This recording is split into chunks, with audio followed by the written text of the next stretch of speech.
Today on Rappler.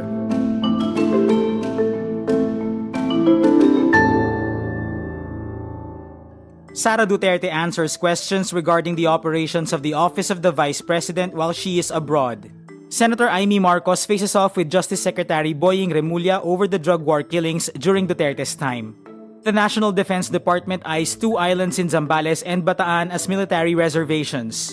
President Ferdinand Marcos vetoes a bill that seeks to declare Pampanga as the Philippine culinary capital. And US President Donald Trump is about to sign an executive order shutting down the Department of Education. Vice President Sara Duterte is asked about what happens to the Office of the Vice President's operations while she is abroad. Sara has been in the Netherlands since March 13 after the arrest of her father, Rodrigo Duterte, by the International Criminal Court. Earlier, Palace spokesperson Claire Castro said this.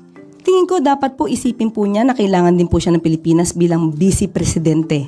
The Vice President says on Thursday, March 20, she remains on top of everything even while working remotely. Wala po akong balak na tumira dito sa Netherlands. Hindi ko po gusto tumagal dito. Pero madami akong kailangan na sikasuhin.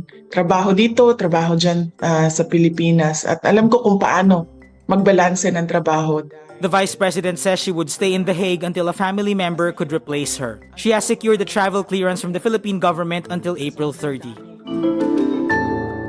Senator Imee Marcos leads a Senate probe on Thursday, March 20, into the arrest and transfer of former President Rodrigo Duterte to the ICC in The Hague. Only 2 other senators joined the 5-hour hearing, Duterte's 2016 running mate Senator Alan Peter Cayetano and Senator Jinggoy Estrada. Top Philippine government officials like Justice Secretary Boying Remulla, Interior Secretary John Vic Remulla, CIDG Chief Nicolas Torre defend Duterte's arrest. They say it is compliant with both Philippine laws and Manila's international commitments. Towards the end of the hearing, Marcos insists Duterte should have been tried by local courts. But Boying Remulla explains the drug war killings fell through the cracks of the local justice system. Yung mga nagpunta sa ICC ay sinubukan nila makakuha ng hustisya sa Pilipinas. Ngunit nabigo sila. Huling hantungan lang ang ICC. Dapat hindi pupunta doon kung hindi talagang palpak na, talagang surrender na Nga ito ilang taon na nga ho silang nagpunta sa ICC. Hindi lang naman ngayon po yan Panahon pa ho ni Pangulong Duterte, nakademanda na ho, nagdedemanda na po sila. Sa drug war po, wala pong blatter ang pulis. Marami nga walang blatter Ang problema nga ho dito, napakarami hong namatay na ang death certificate nga nakalagay po cardiac arrest pero may butas po sa ulo mula sa bala. So yun ang sinasabi ninyo, failure of our justice system. Opo, nung panahon na yun. Kung mas maayos ngayon, ba't hindi na lang magpila ng kaso dito sa Pilipinas? Maayos na pala nag-iba na. Hindi ko ho pwedeng tanongin yun sa mga nagdemanda sa ICC. Hindi naman po namin hawak yung mga taong yun Hindi ko namin sila kilala. The Department of National Defense says it is eyeing Grande Island in Subic Bay, Zambales, and Chiquita Islands in Bataan as military reservations. This after the arrest of several people linked to suspected cybercrimes in one of the small but strategic islands. The DND says 6 foreigners and 2 Filipinos were arrested in Grande Island after a warrant was served for Chinese national Chu Feng, whose real name is Ye Tianwu, on Wednesday, March 19. Ye was arrested for violating the Securities Regulation Code and the Cybercrime Prevention Act of 2012.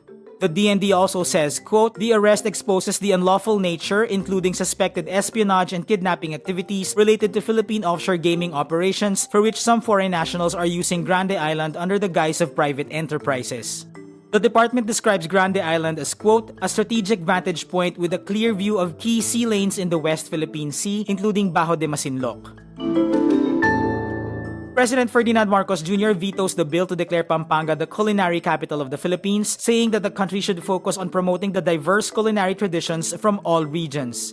In his message, the president thanked both houses of Congress for the, quote, noble intention of the bill to recognize Pampanga's rich and dynamic culinary heritage. However, he also cites several reasons for rejecting the bill, including concerns about its historical basis, the lack of studies and key performance indicators supporting the designation. He also warns that the declaration could offend sensibilities in other provinces that are equally proud of their culinary traditions.